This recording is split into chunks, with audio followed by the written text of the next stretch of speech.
Uzdil CSS dərsidəki 7-ci qism CSS xarakter tanlagıç. Xarakter tanlagıç odatda ko'p ishlatilmaydi. Bu ham odatdagi tor ko'rgishlarda ko'rilmaydi. Cho'qim buningga bir qadar yuqori darajalik yangi tipdagi tor ko'rgishlarda bu xarakter tanlagıchni qo'llaydi. Lekin shundadimi bu mazmunni o'rganmasak bo'lmaydi. Xarakter tanlagıch deganimiz xohlagan xatkishning ma'lum xarakterini o'z ichiga olmaganlik asosan tanlash ilib borgan tanlagıch hisoblanadi. Uningga bu tirnoq belgisi orqali aniqlik beramiz.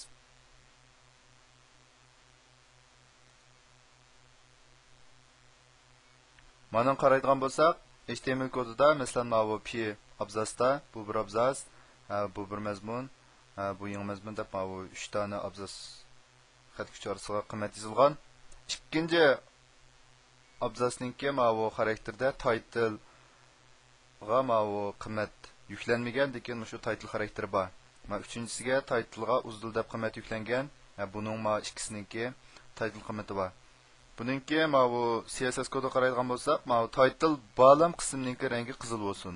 Endi bu title qiymati uzdil bo'lgan xarakter menda qiymatni olgan qism bo'lsa, buningki bu qiri 5 piksel bo'lsin, rangi uningki kumush rang bo'lsin degan qiymat.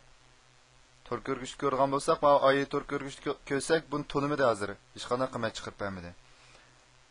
Endi xromliq tor ko'rgich ko'rsak, mana bu bir mazmun degan qismi, anki bu bir mazmun degan qismi ikkinchi mazmun, bu qizil rangda, uchinchi mazmunga bu qir qo'shilgan holatdagi. Anki xarakter va qiymat tanlag'ich. Yolg'iz xarakterni o'z ichiga olgandan sirat shu xarakterning ma'lum qiymatga teng ekanligiga hukm qilish orqali tanlash.